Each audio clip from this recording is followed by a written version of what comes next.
नमस्कार दोस्तों, मैं हूं आपका मित्र रघुवीर सिंह एडवोकेट। आप देख रहे हैं मेरा चैनल लीगल सेवा। दोस्तों, इस वीडियो के माध्यम से मैं आपको बताना चाहूँगा कि रेंट एग्रीमेंट क्या होता है, जो किरायानामा है वो क्या होता है।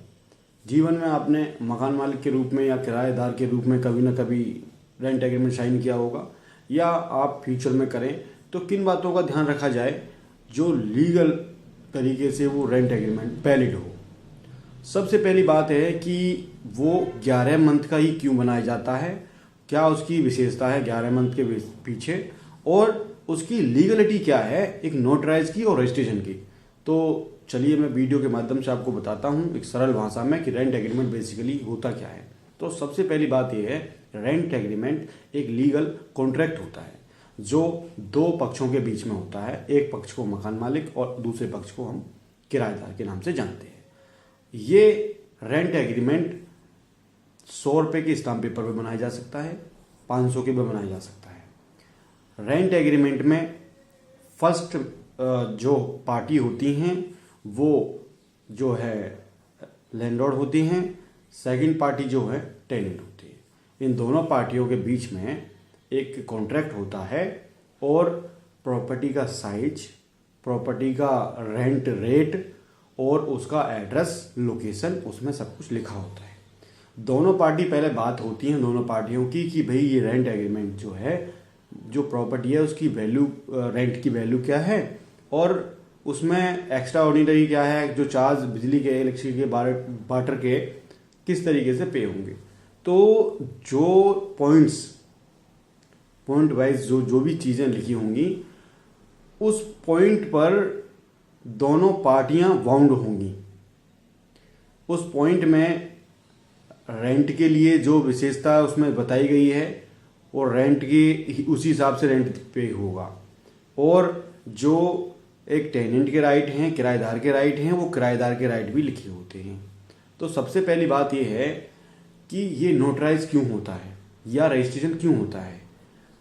हमारे इंडियन रजिस्ट्रेशन एक्ट सेक्शन 17 का ये कहना है कि जो कोई डॉक्यूमेंट जो साल भर के लिए बन रहा है,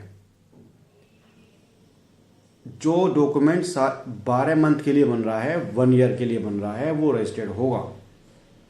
और इसी एक्ट के, इंडियन रजिस्ट्रेशन एक्ट के सेक्शन 49 ये कहता है कि जो सेक्शन 17 में डिफाइन है उसके हिसाब से कोई डॉक्यूमेंट रजिस्टर्ड नहीं होता है तो वो कोर्ट में उसकी कोई वैल्यू नहीं है, कोर्ट में पेश नहीं किया जा सकता। इसी का कारण है कि लोग स्टाम्प ड्यूटी से बचने के लिए, रजिस्ट्रेशन फीस से बचने के लिए 11 मंथ का रेंट एग्रीमेंट कराते हैं। 11 मंथ का रेंट एग्रीमेंट अगर रजिस्ट्रेशन नहीं है और वो नोटराइज है तो वो वैलिड है। दोस्तों, मैं आपको बहुत महत्वपूर्ण जानकारी देना चाहूँगा कि अगर कोई नोटराइज भी डॉक्यूमेंट नहीं है तब भी वो एक कॉन्ट्रैक्ट है, वो भी कोर्ट उसको भी उस पर भी कोर्ट सुन सकती है और कोर्ट को पावर है उस पर संज्ञान लेने की। सबसे पहली बात यह है कि आप वहाँ पर एक जो रेंट एग्रीमेंट बना विदाउट नोटराइज, जब विदाउट नोटराइज जो रेंट एग्रीमेंट बना हुआ है वहाँ पर केवल 2 पक्ष हैं। जैसे ही वो रजिस्ट्रेशन होता है वहाँ पर जो नोटरी ऑफिसर होता है वो वेरीफाई करता है दोनों पार्टी के लिए, अपने सामने प्रेजेंट कराता है, उसकी डिटेल एक रजिस्टर में मेंटेन करता है, उसको उसी हिसाब से नोटराइज करता है। कल को ये मैटर जो रेंट एग्रीमेंट का है, प्रॉपर्टी का है, कोर्ट में पहुंचता है तो कोर्ट को पावर है उस नोटराइज ऑफिसर को बुलाने की और सम्मन कराने की और उसके बाद एविडेंस को कलेक्ट कराने की। तो सबसे पहली बात जो है वो ये है कि कोई रेंट एग्रीमेंट जब रेडी था तो 2 पक्ष थे, किराएदार और मकान मालिक। जब ये नोटराइज हुआ तो यहाँ पर जो नोटरी ऑफिसर हैं वो भी इन्वॉल्व हो गए, उनकी भी इस रेंट एग्रीमेंट की लीगलिटी को प्रूव कराने की उनकी पूरी लायबिलिटी है। जो उसमें पॉइंट्स लिखे हैं, किसी टेनेंट का फंडामेंटल राइट वॉलेंस ना हो या उस लॉ में जो डिफाइन है वो वॉलेंस ना हो, उसके लिए हर स्टेट में एक रेंट अथॉरिटी बना रखी है। वहाँ पर कोर्ट उनकी अथॉरिटी को उनको सुनती है, रेंट के मामले सुनती है, जैसे किसी प्रकार से किसी टेनेंट से नाजायज किराया वसूलना या किसी पगड़ी पे ले लेना या एक्स्ट्रा पैसे ले लेना, इन सभी के लिए कोर्ट बैठी हुई है। जो रेंट एग्रीमेंट में डिफाइन है, पॉइंट वाइज डिफाइन किया हुआ दोनों पार्टियों ने, अगर उसके हिसाब से कोई पार्टी वॉलेंस करती है उस पॉइंट को, तो उसके लिए संज्ञान के लिए कोर्ट बैठी हुई है और कोर्ट तुरंत उसको टर्मिनेट करेगी। अब बात आती है कि क्या कोई टेनेंट मकान मालिक हो सकता है? तो अकॉर्डिंग टू लॉ कोई भी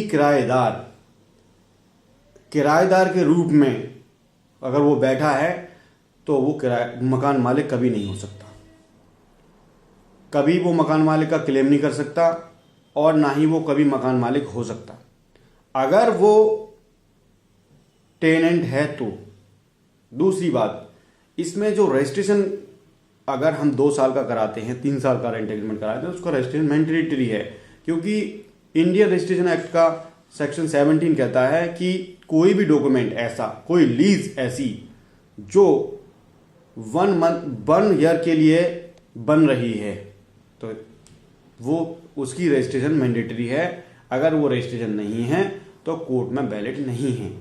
तो कैसी रही मेरी जानकारी, कमेंट सेशन में ज़रूर बताएं। वीडियो को लाइक करें, शेयर करें। मैं हूं आपका मित्र रघुवीर सिंह एडवोकेट। जय हिंद, जय भारत।